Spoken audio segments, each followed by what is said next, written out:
Hi, I'm Kurt Steinbrook, Director of Marketing Services with OurChurch.com.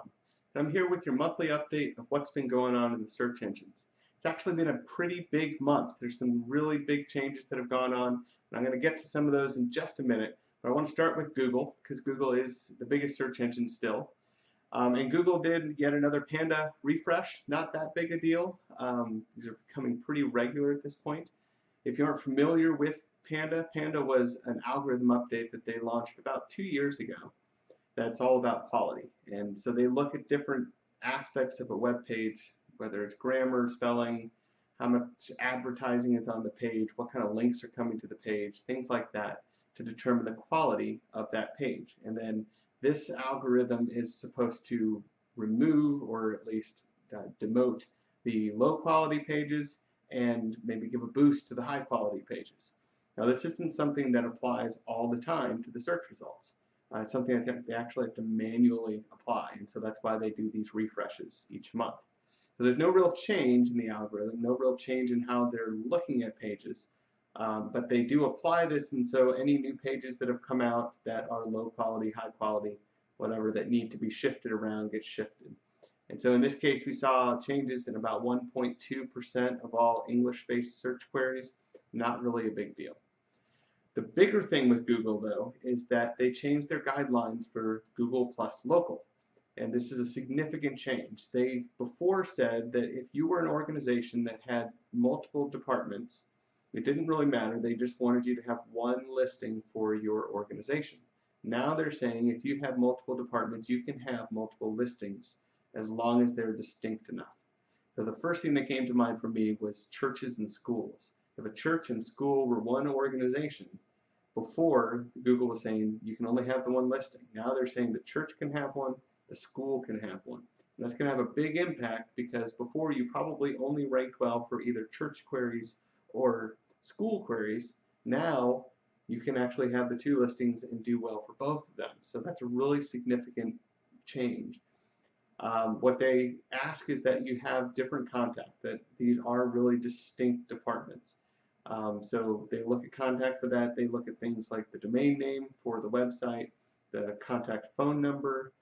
Is there a separate entrance? Is something that they recommend that you consider. Obviously, they're not going to go around to every building and check, but they say that's kind of the standard that you could apply to determine if you think that you qualify. If you don't actually have separate contact information for each of these departments, you may want to consider doing that. This could have a huge impact on the search traffic that you get. If all of a sudden you can start getting traffic for your school or getting traffic for your church, where before you couldn't because you only had the one listing, then that could have a huge impact on your organization. So it might be worth getting another phone number that you can use with one side or the other. It might be worth getting either a separate website or at least a separate domain name that can lead to the school section or the church section of the site. Things like that. If you're a business, same thing applies. A lot of businesses do have separate departments, but they really do have to be distinct. So if they aren't already, again, you might want to consider making them distinct. Like for OurChurch.com, we have hosting, design, marketing, advertising.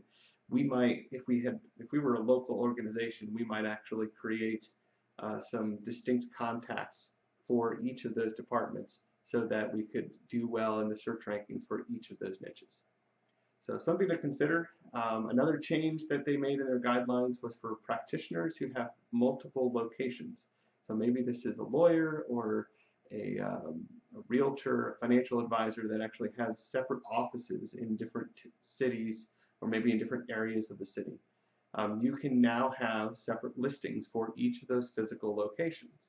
Now, this does not apply to service areas. So if you're, say, a plumber, that you have one office but you service 3 different cities, you can't, you're still limited to just the one listing. But if you had 3 different offices in each of those, one in each of those cities, then you would be able to have listings. The only thing that they ask is that you, in the hours of operation, specify the hours that you would actually be at that location. So you can't be 9 to 5, 5 days a week for every location. You have to have specific times when you're going to be in each of those locations. Another change that Google made was to their image search. kind of following in the footsteps of Bing, where now if you click on an image, that image opens up right there in Google. So it makes for a faster experience when you're searching images.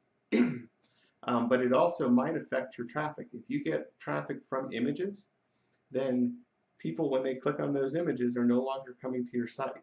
They're still on Google, so that's going to decrease traffic probably. Now Google is saying that they're putting a link next to the images, so maybe it will increase traffic to the sites. But my guess is that people have gotten what they wanted. They wanted that image. They wanted to see that image. Chances are they're not going to take that new extra step to go to the website. That's about it for Google. With Bing, no real changes there. No real changes in either how people search or in the algorithm. But here's the big one, and this is huge. Facebook has launched their own search engine. Facebook, who has almost 1 billion users, have now launched a search engine within their social network. So it's not available to everyone yet. It's still in beta testing. But it is out there, and they are starting to test it and trying to get this thing to work. Now, it works a little differently than Google and Bing. This is very social focused, so they're looking at ranking things based off of likes and shares and people checking in to locations and things like that. And it's still under work. It's still something that's a work in progress. It's a little slow right now, a little buggy. It's not as intuitive as they probably would like it to be, and it's not as robust as it's going to need to be. Right now, a lot of searches end up bringing back Bing results, which kind of supplement the Facebook results. So they're going to really need to find a way to build that out, I think, before it's going to have a huge impact. But with such a huge user base of nearly 1 billion people, you've got to figure that it's going to be a big player in the search market. Another thing they're going to have to deal with, though, is when they base their rankings off of likes, what is that going to mean? Because a lot of people didn't really like organizations because they liked them. They liked them because the organization offered them something. Like for me, I may have liked a restaurant because they said if I like it, they will print out a coupon for a free appetizer. Well, that doesn't mean I actually liked the restaurant. I may have gone to the restaurant and hated their food, but if I never removed that like, according to Facebook, I liked them. So you're going to have a lot of things out there where people just liked companies for contests and free stuff and things like that, and it's going to really skew the quality of those results. So they're going to really have to look at how are they going to do that to make it a viable alternative to Bing and Google. But we'll see. It's very early stages, just a couple weeks ago that this was launched, so we'll keep an eye on it and see how things go with it. And that's what's been going on. A lot of big changes. But remember, we do live in this internet age, so you got to stay strong in the search engines and use the internet to achieve your mission online. God bless.